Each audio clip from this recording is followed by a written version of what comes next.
React 18 gave us 3 new hooks that you can use within your React projects. However, with as many hooks as there may be built into React and through NPM packages, I think there are really only 7 that you need to know. So let's get started right away with useState. So I have a really basic counter app here, and you can see my app.js and a basic React project, as well as this counter component. And the first one we're going to talk about is obviously useState. If you've used React before, you definitely know how to use useState. And useState is the most basic way to set up state within your application. If you've done any software engineering before, you've definitely dealt with state. There's many different ways of dealing with it. But effectively how it works is when you call useState, it returns you 2 values, so a variable as well as the a function to mutate that value. And you can see I have it set to 0, so my count is a number. If I was to make this a string, for example, you would now see that it is a string as shown in my IDE. So we have that, and what happens here is whenever we call this set count or whatever you name it, the dispatcher or function that will mutate the value, it will rebuild that component that it is a part of. So that means that our counter will be rebuilt whenever we click this button, because we have this anonymous function that is calling set count and incrementing count by 1. So you can see I've already incremented a bunch of times, but as I click here, every time I click this, this whole component is rebuilding. So that's useState. Now let's move on to useEffect. So the useRef hook allows us to have side effects in our functional components. So let me explain that in a more visual way with the code. So if you see here, now I have 2 buttons, and I have one counter that counts by 2, and I have one that just counts by 1. So you can see how that works here. And you can see I want to see how many times either one of these buttons has been clicked. So just the total counts. So what we could do here is we could expand this anonymous function. If you see here, I created a stateful variable called countTotal, and I could just expand this anonymous function and do it for both and increment it by 1, but that's a little unnecessary, especially when we have the useEffect hook. So what I can do is I can come down here and I can useEffect, and this has 2 parameters. So you're going to pass it an anonymous function and an array. So we'll leave the array empty for now, and we'll just go in the function. And what we're going to do is I'm going to do set count total, and every time this useEffect hook runs, what it'll come back to, I'm going to increment it by 1.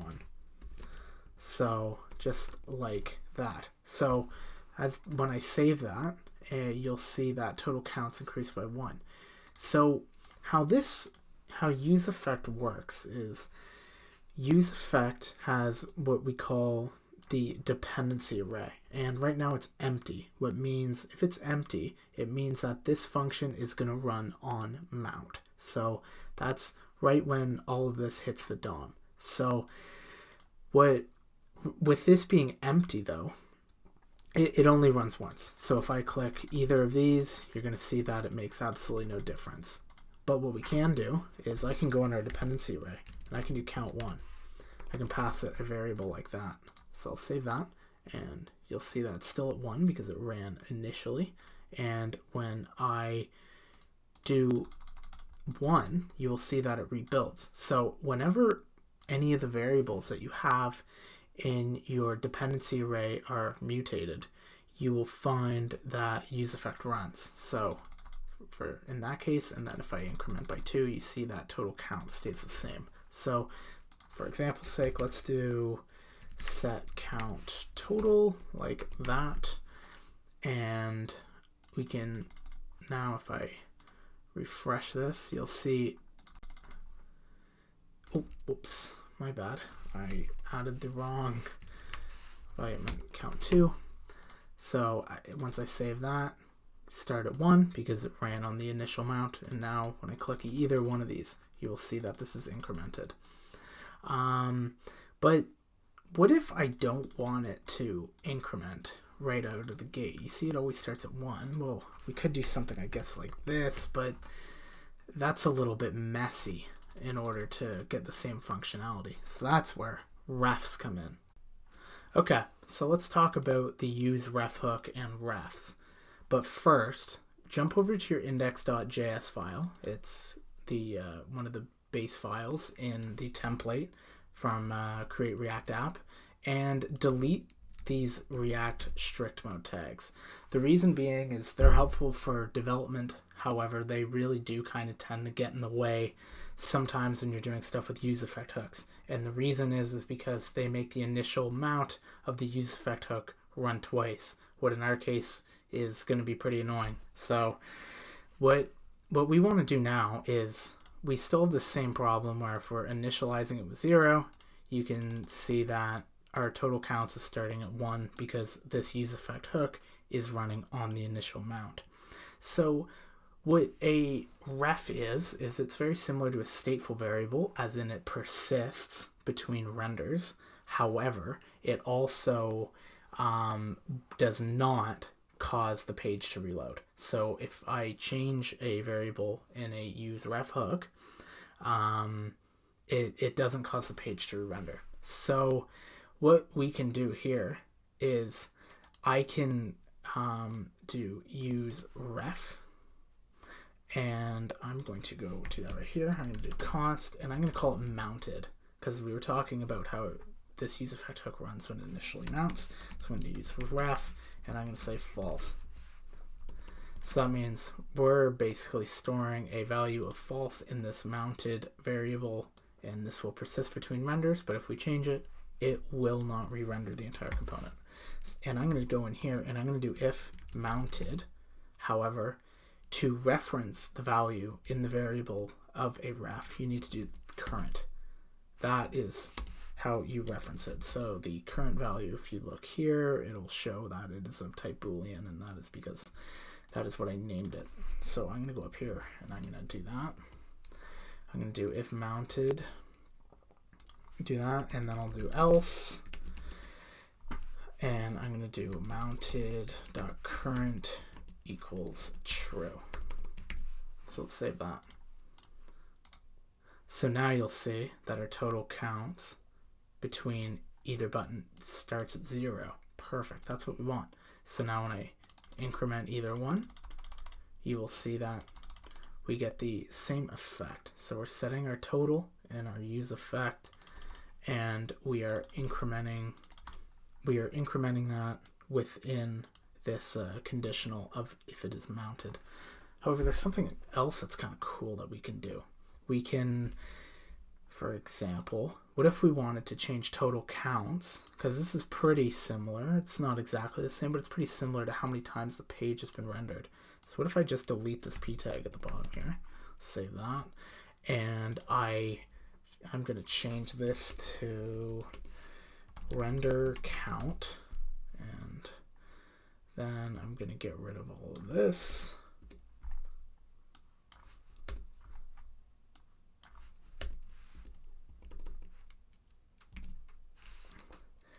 And I'm going to go in here and I am going to do render count.current plus equals 1.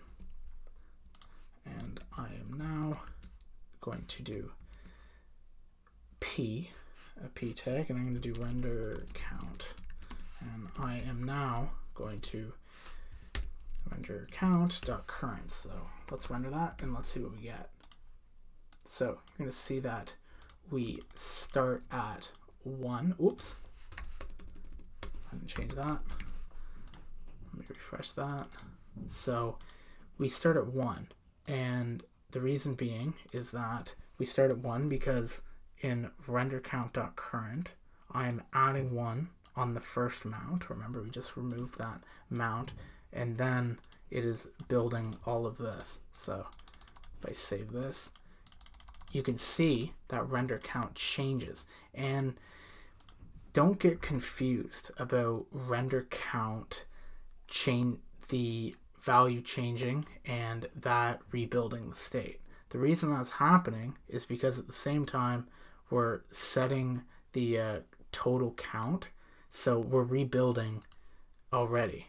So it might be a little better actually if I do this. So that's technically more proper, because this is going to trigger the rebuild of the page. So if as I click this, we can count up. We're counting our numbers of renders. So we've rendered once as the useEffect loads, and then built again, built again, built again. You get the point. So that's the basics of how you use the useRef hook and refs within your functional components. Alright, so let's talk about the useMemo hook.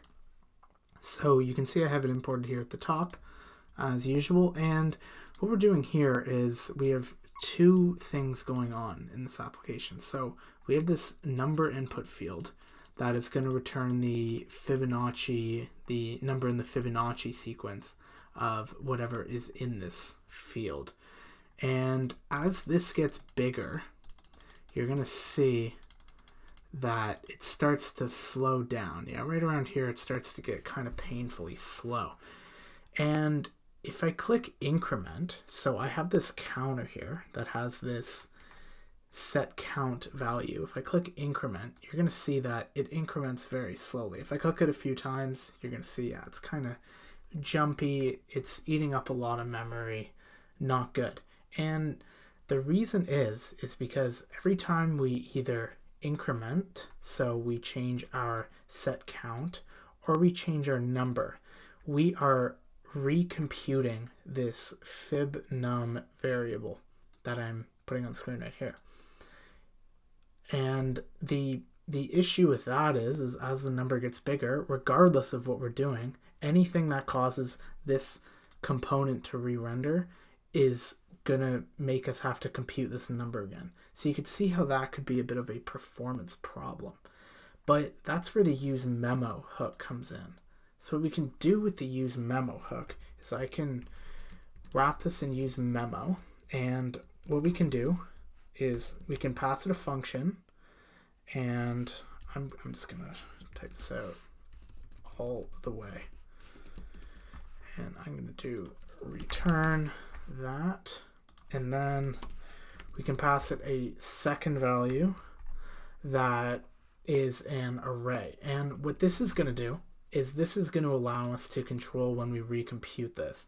So right now, if I do this, we're not recomputing anything. Look, I can keep going up. The value of fib number is staying the same the entire time, even though we're rebuilding by changing our stateful variables. So what we can do here, though, is I'm going to pass in num. So num is what we're typing in our input field, and I'm going to just refresh this and watch this. So as we count up here, like this, and it starts to slow down, as you see here, every time I'm clicking, it's slowing down. But I can increment our counter, no problem. There's absolutely no issue. So if you're running a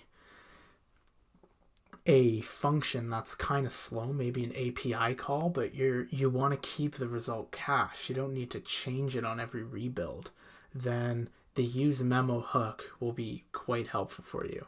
And this is a good way of implementing it in your application. The useCallback hook is kind of similar to useMemo, but what it does is instead of memoizing a value, it memoizes an entire function.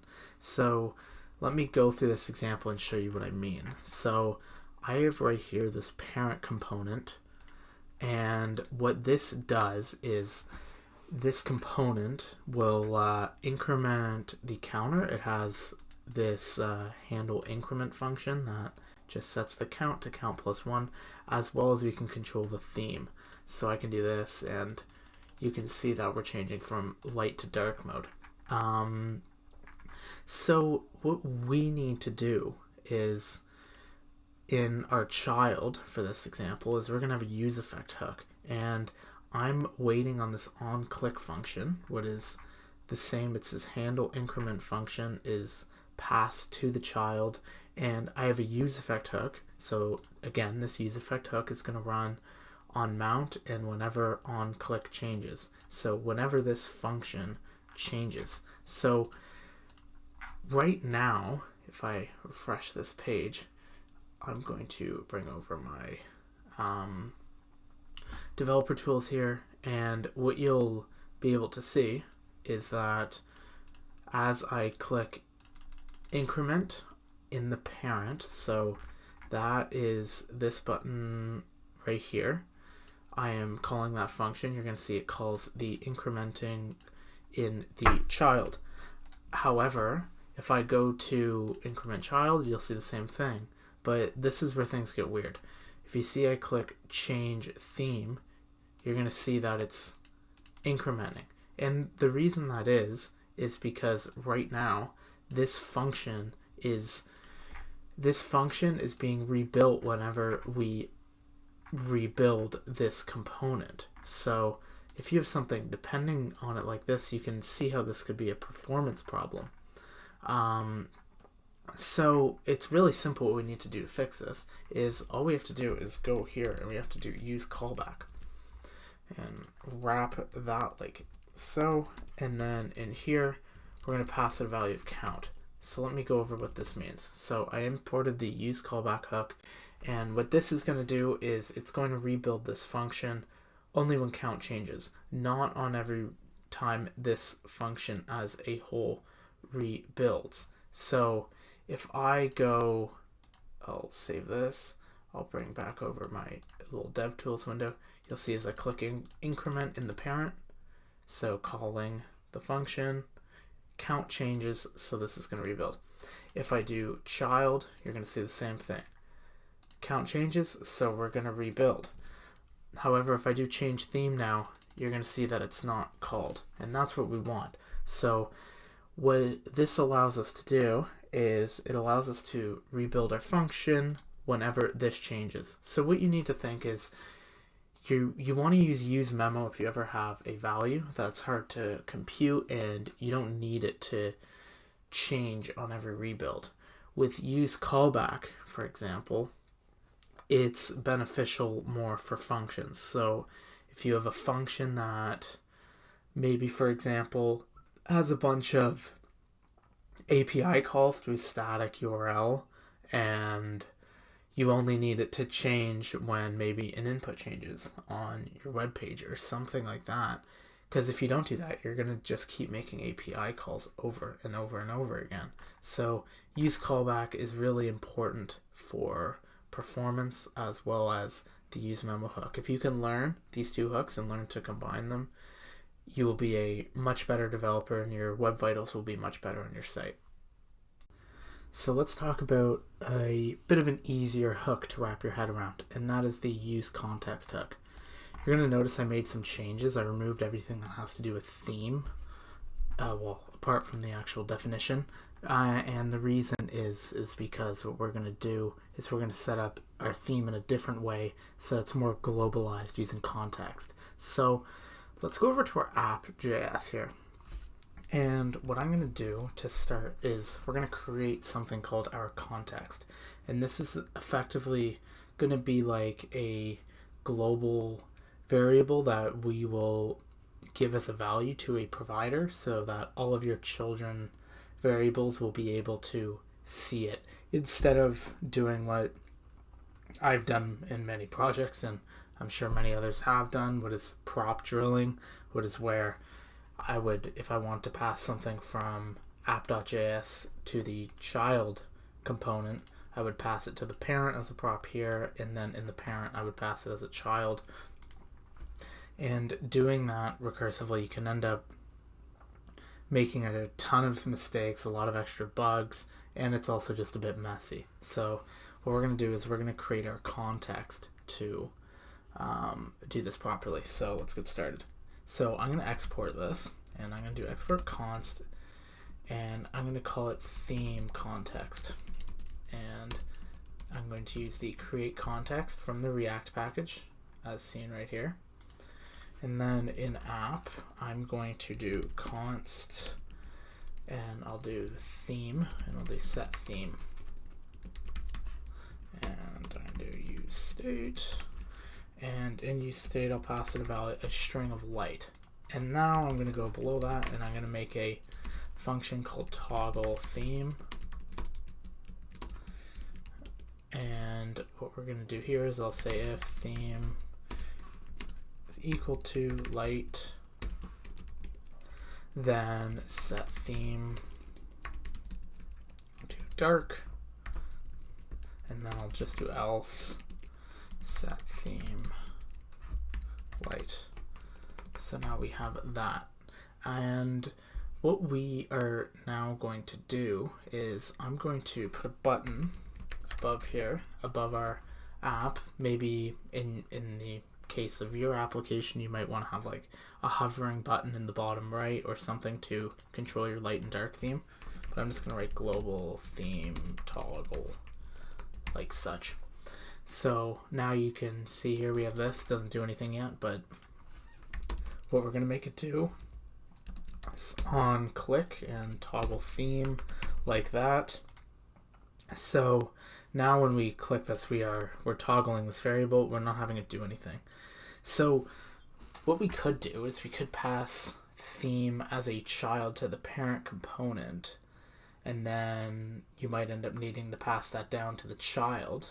In our case, we don't. We only need to go down one layer, so it might make more sense to do that. But what we're going to do is we're going to use context. So we have this theme context. So what we can do over here is I'm going to import useContext like that, and I'm now going to go up here and I'm going to do const theme, and I'll make theme equal useContext, so this new hook. And what we're going to pass it is we're going to import this and we're going to pass it that. So I'm going to import theme context like that, and then we can just do this. So we're going to do, we have themes, so I'm going to do style, and I'm going to do themes theme. Oh, not as a string. Like that. Forgot to create our theme provider. That's incredibly crucial. So what we can do is we can go in here and we can do theme context dot provider like that. Open and close that, and I'm going to move this down to the bottom, and now we're going to pass it our value. So we're going to do value equals, and we're going to pass the theme like such.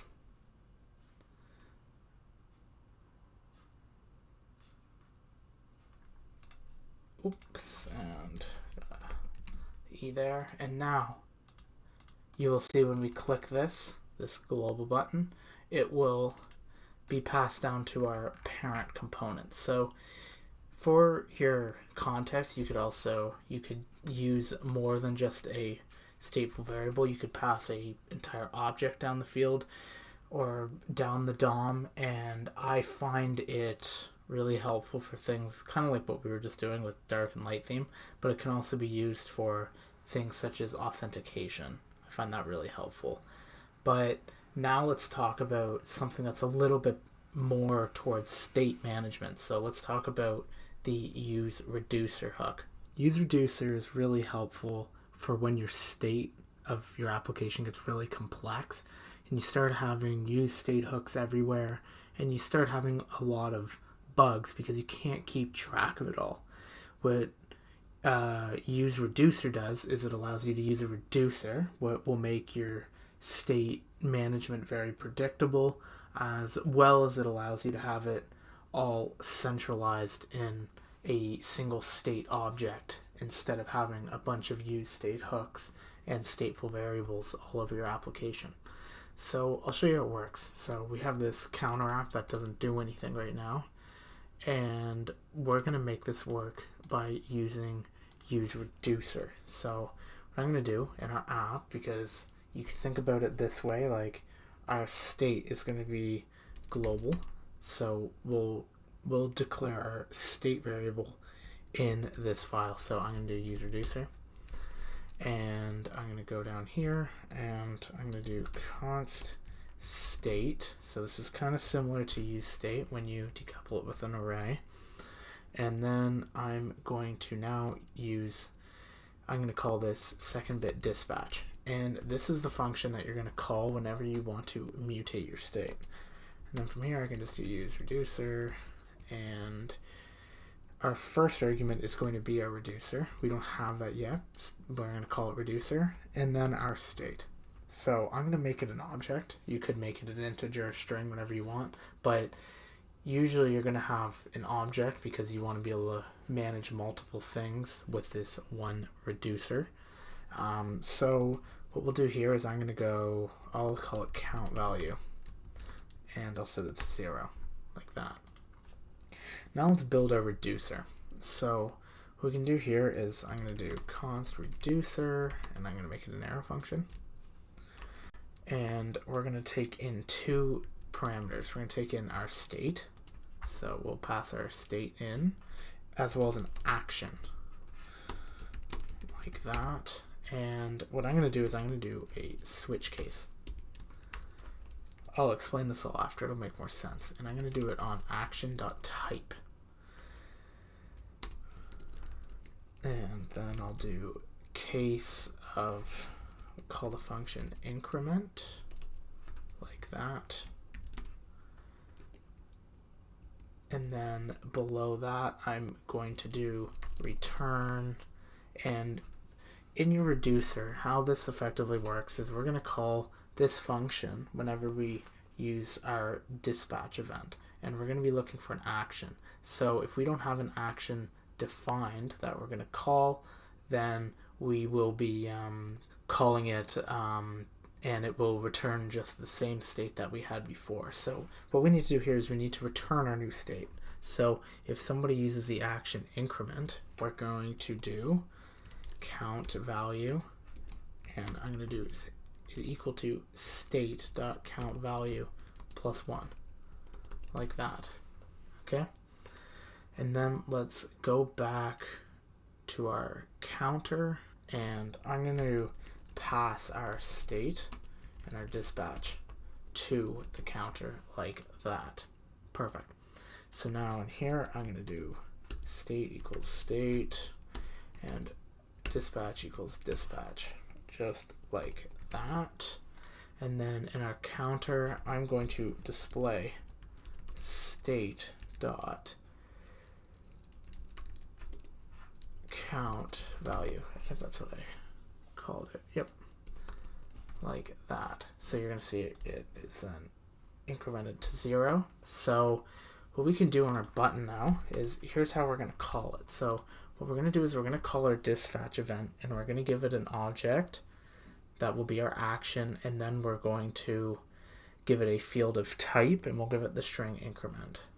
So I'll just copy this, and I'm going to do on click, and I am then going to pass it an anonymous function, and I'm going to do dispatch, and then go pass it an object and do action, or my apologies, do type, and then it will be our string of increment, like that. Okay, so now if all works, we should start counting up. Yep, perfect. So if you can see here, you could create a whole bunch of different action types for different events you may have within your reducer. One thing I like to add at the end is I like to do return state, and the reason being is that if I accidentally call an invalid action, it will just return the same state that I had originally without any mutations, instead of throwing an error or returning none, or not none, null. I've been writing a lot of Python recently, my bad. But yeah, that's how you use useReducer. If you want to make this even more powerful, what you can do, instead of passing state and dispatch around and prop drilling all over the place, you could use your useContext hook, and you could pass these values as an object, or something like that so that you can view them anywhere within your application. And that's how I typically use useReducer. Alternatively, if this doesn't even give you enough, if you want more predictability, you can use Redux itself. If you've used Redux before, then this is probably a walk in the park. But yeah, that's about all for this one. The 7 hooks that we went over in this video were useState, useEffect, useRef, useMemo, useCallback, useContext, and finally useReducer.